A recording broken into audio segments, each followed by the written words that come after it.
So it looks like we've got some visitors on the boat. A few days ago we started seeing some like little twigs and stuff show up, and we were out to sea, and we're like, there's no way that those kind of things could have got out here by themselves. You can see kind of a bit of this, a couple of leaves, just on the cockpit floor. So we went to have a look at the mainsail the other day, and it looks like some little birds have made their home in there. So we'll just open up the bag and give you a little look at it. So you can see all this inside the main. Oh, they've got the legs in there too. I don't know if you can see that too well. Oh no. This really sucks.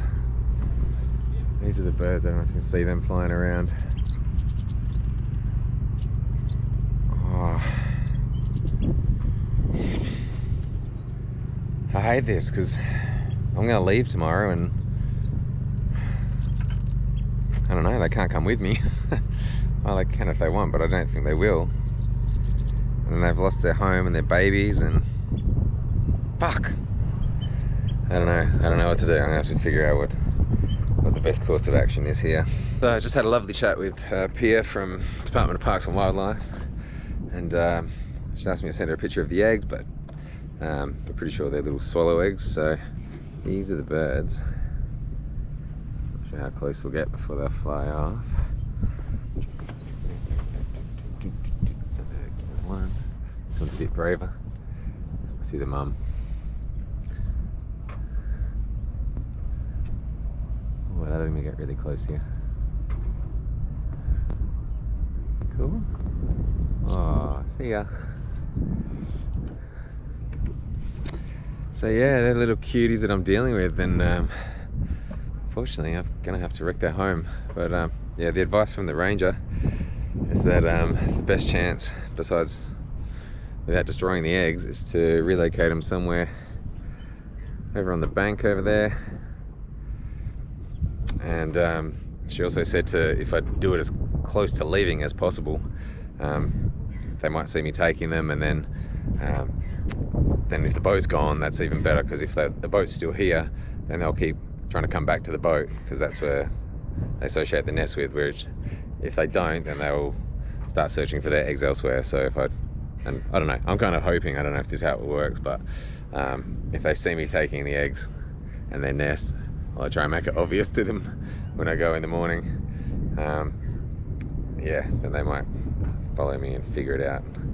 On advice of the rangers, I'm going to take this nest. Well, I've taken it out of the mainsail. I managed to get 2 out of 3 of the eggs. So I've got most of the nest there. Got 2 little eggs.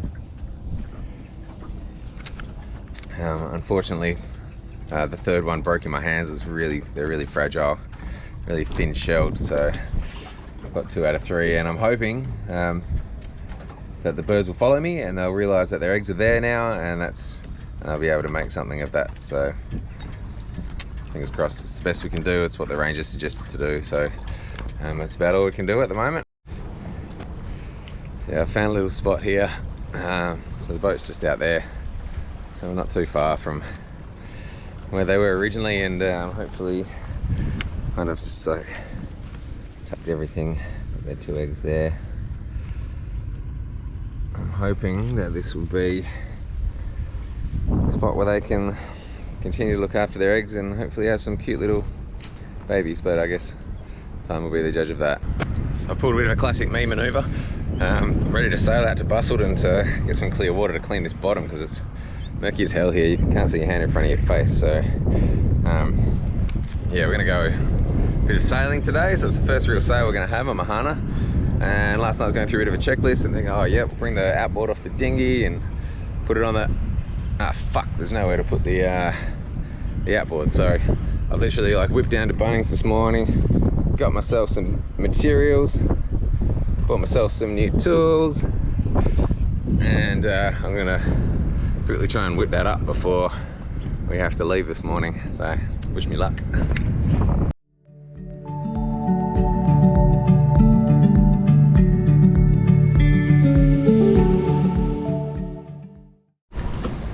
Yeah, so I've whipped up a bit of a temporary measure to get the dinghy motor up. Got it strapped on, so it doesn't look real pretty, but should do the job. And keep her in place for the sail.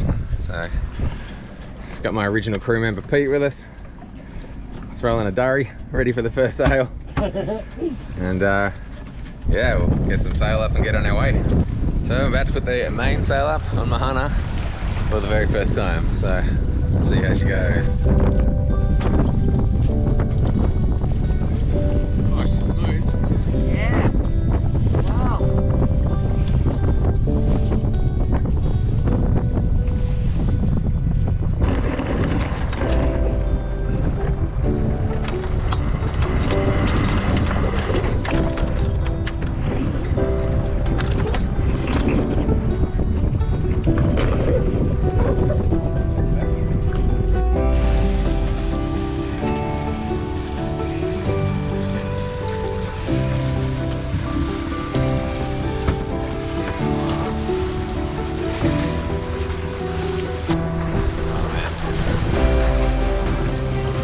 Nearly 4 months since I've been out in the ocean sailing. It's so good to be out here again.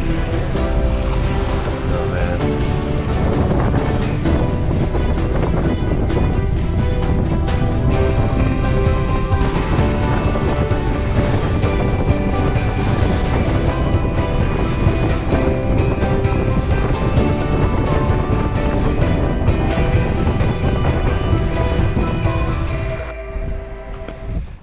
Hey, so I'm about to head down and give Mahana's bottom a bit of a scrub because, well, I haven't seen it yet, and I've been in the harbour for a few months, and I'm thinking it's going to be pretty gross down there. So I'm going to go down and have a look. When we sailed the other day, to be honest, she sailed like a bit of a fat pig. So I'm hoping that's to do with some crap all over the bottom, and after a clean, she's going to sail much faster and go through the water much nicely, because I guess no one likes having a dirty bottom, do they?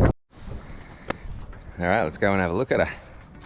My trusty scraper. Let's go.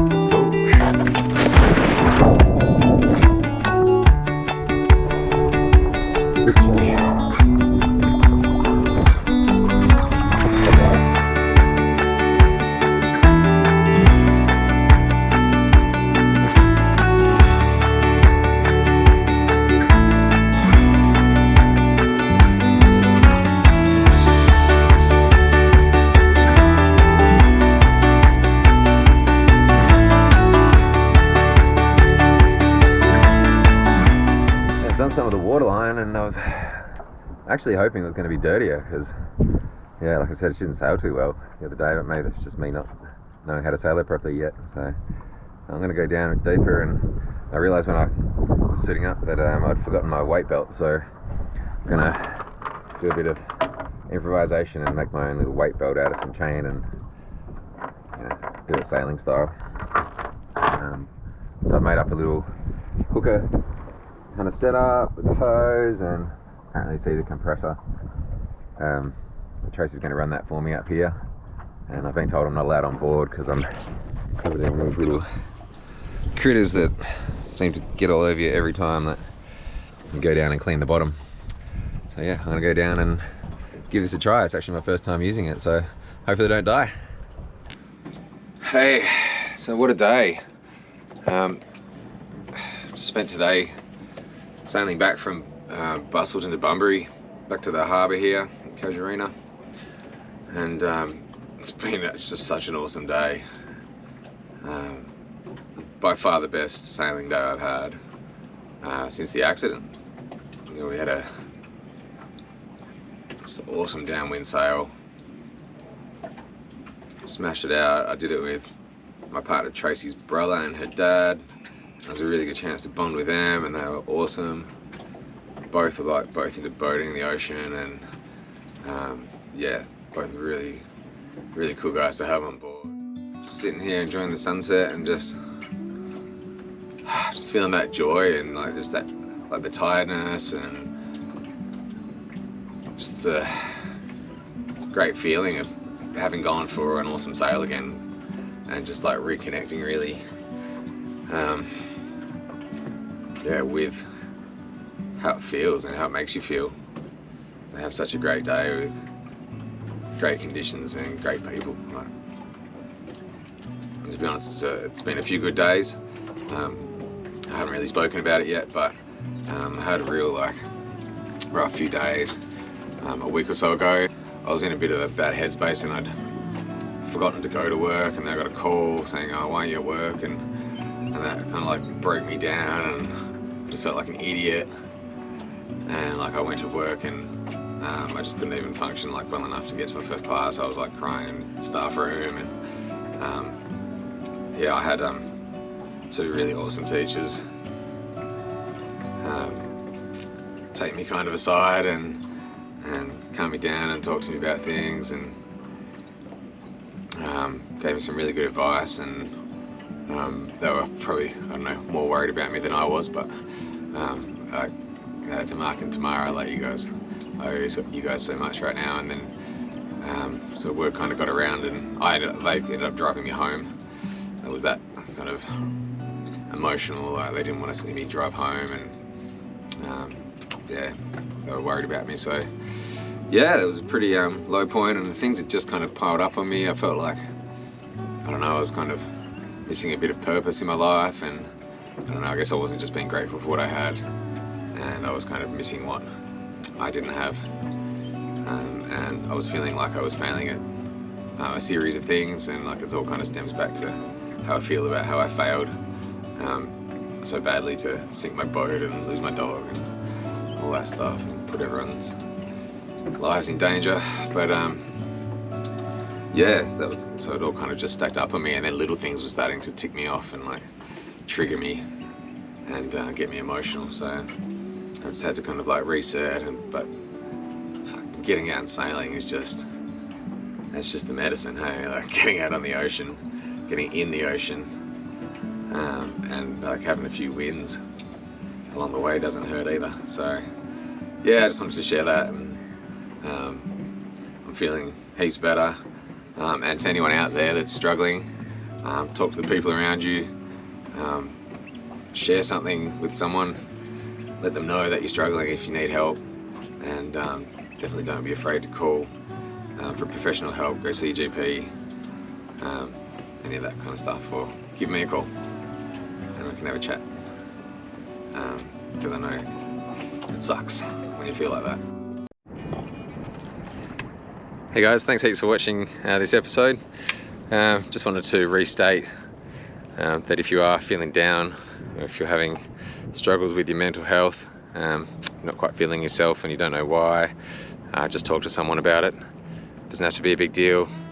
Could just be a mate down the pub, or someone you trust, or it could be a professional that you want to talk to. But definitely reach out to someone, because the life you save could be your own. In the next episode, we're going to head to Rottnest Island, and Ruby's going to come for the sail there, and Tracy's going to pop in for a few days, and my good mates Dave and Loza are going to join us as well, and they're a heap of fun. So it should be a really cool episode. So yeah, please tune in when that's released, and don't forget to like and subscribe. It's free to subscribe, so if you're keen to keep watching, that'd be great. Cheers, see ya.